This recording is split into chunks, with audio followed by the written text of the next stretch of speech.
I personally don't find it beneficial to. But what am I doing to fix it? So I had written, I thought someone broke in. This is like my fourth attempt at this, and now the video is low key kind of like not what I was anticipating it was going to be originally. So let me explain to you what that is. The video I was going to start filming was me yapping about creative burnout. Oh, while I clean my depression room. So I realized my microphone was not connected. Um, and now I've already like haven't really no there's still a lot I can do. That's a rambly start. Hi there, welcome or welcome back. My name is Jeffrey. I'm an aspiring author. If you're new here, it's like this a lot. It's very chaotic. It's very not charming. I'm not one of those cozy people. So if you're looking for that, bye. But if you're into the chaos, hey. Oh, all my clothes are dirty. I've been ugh. If you are a creative person, I'm sure you have been through it multiple times. Oh my gosh. And I'm not talking writer's block, because that's like not it. I have the ideas, I just don't have the motivation at this current time because life is hard.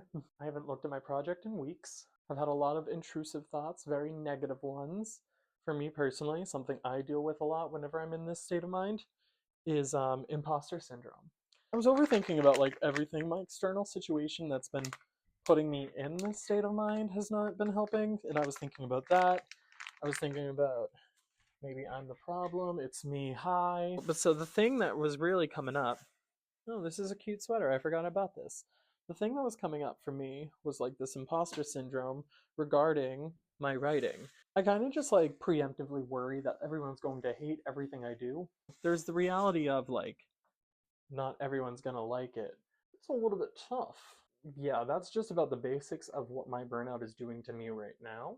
But what am I doing to fix it? I don't want to say I'm not interested because I am. I like my project a lot. I made a new playlist the other day, and then in my hate spiral, I deleted it. It was very upsetting. I don't know. I'm still trying to figure out how to properly go about getting back into it. I think what I'm going to do today is reread it, which is something I really haven't wanted to do because when I reread stuff, I start editing, I start nitpicking, and then I won't move forward. I'm gonna try really, really hard. I'm gonna shower first, of course. I'm gonna shower. Okay. Yeah. I'm gonna shower. I'm gonna go through. No, step it. Okay, because I have a plan. I want. I don't have a plan. Honestly, not being creative is making me more miserable. But it's been like it feels like forever. It feels like I've been sitting in this forever. It's just like no, we need to get to getting. I can't be sad forever. That's kind of what I keep on telling myself. So I'm gonna go ahead and I'm going to finish up the rest of this. Throw my dirty clothes in the laundry, hang up my new sweater. It's polo. Okay, I didn't realize that. I forgot about this. I'm going to reread today. I'm going to figure this out. So yeah, I think I'm gonna cut it here to stop myself from rambling and babbling.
Hi there. So I had written 696 words.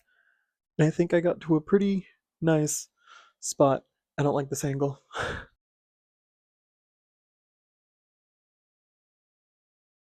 Even worse.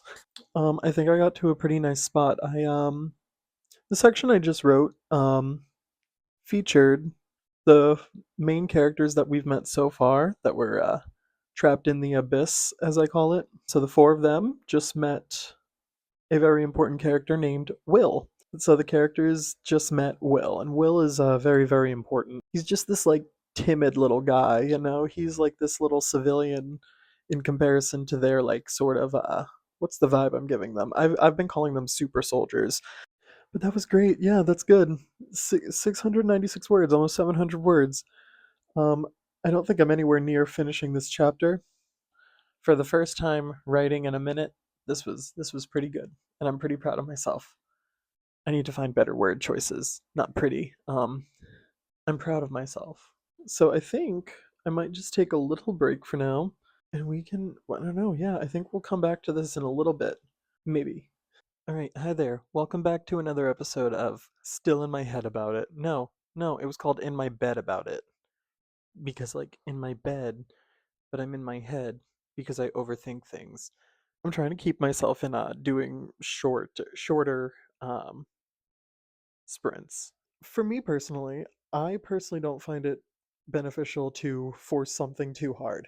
Sometimes I know I have, like, if I know, like, okay, you're not going to do this unless you, like, force yourself, that is different from I'm burnt out, I'm running on fumes, and I don't have anything else to give. To make sure that I don't do that, I figure something I can do is tell you guys a little bit about what's going on with the story.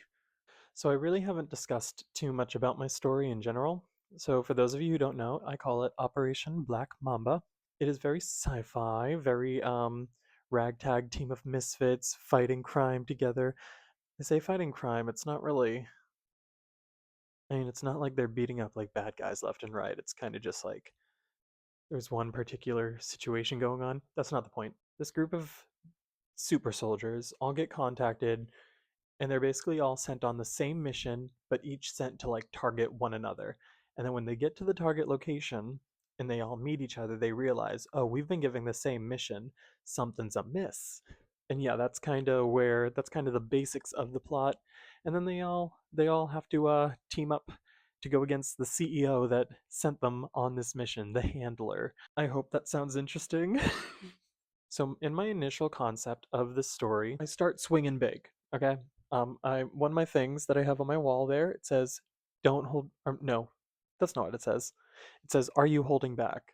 And that I basically tell myself that just so that way I don't hold back because sometimes when I write, I do that. I hold back a lot because I don't think you should hold back, especially not in a drafting phase. Like you should be going all in. Especially for me, I'm an underwriter myself, so that makes it a little bit tough sometimes. I had 8 people initially on this team, and then like right before I started writing, I decided to cut one of them because I was just like, he's not really adding anything. That character's name was Mike. I liked him. I thought he was a really cool character. The only unfortunate problem was he did not really. I feel like he didn't really mesh well with the group as much as I wished he would have. I don't know. He was like significantly older than everyone else. So this was the thing. He was like 150 years old or something. He was like Wolverine basically. He would like regenerate and stuff like that. It was so cool. All of his stuff went into another character that I still have in there. Personality wise, he was too similar. So I was like, no big deal. We'll cut him for now. So then going forward, I was like, okay, I still have the seven team members. That's fine. That's great. We can work with this.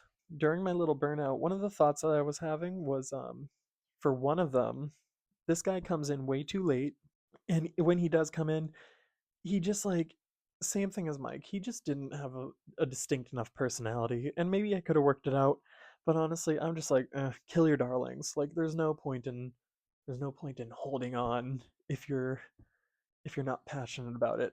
His name was Sawyer. I really liked him. Sorry, I thought I heard a noise. I thought someone broke in. Can you imagine? That'd be horrible. Someone breaking in while I'm talking to a camera. Ew, don't put that out there, actually. I don't like that. Ugh. We are now down to 6 characters on the main team. And I think that's actually a great number. I think that's a great set for what I'm doing. So I'm left with my 6 characters for the team. And these 6, I think, they're the ones I've thought about the most. They're the ones who mesh the best together. I kind of like break them into pairs because they each have someone that balances them out. They're basically their bestie in the story, and yeah, I think it's pretty neat. So like I'm just gonna throw the names out there. You guys aren't gonna know jack shit about these people for a minute. So like Mitch and Cordelia, those two have history together. They balance each other out. Um, yeah, they're great. Love them. And then there's Nikki and Troyanne, the two of them. Again, same thing. They have history. They both sort of share the same, like, not really cynicism, but I would say like they're a bit more on the darker side of things in comparison to the others, just because they've been through some stuff. These two actually surprised me a lot because I knew I was gonna like them, but I'm like really liking them. They're fun. And then the last two are Will and Fifi. They really don't interact until, oh my god, wait, no, I'm actually realizing I don't think they interact like at all. Ooh, this is not a good comparison. No, but hear me out, because the two of them, they're the two civilians of the team. And then the handler is Glory. She is the antagonist. I think she's fabulous. Now that I cut the other two guys out, now it's just like, oh, this is such a female heavy cast. I'm not mad at it at all because I love strong women. I don't know if I like how that sounds actually. Those are some basic story stuff that I just wanted to share with you guys because I really haven't shared too much. I think that's part of the reason why I sort of felt like I was a little bit like, because I haven't been sharing a lot of my story. So I just wanted to real quickly share that with you guys, and that's pretty much all I have to say. I'm gonna leave you alone now. Bye.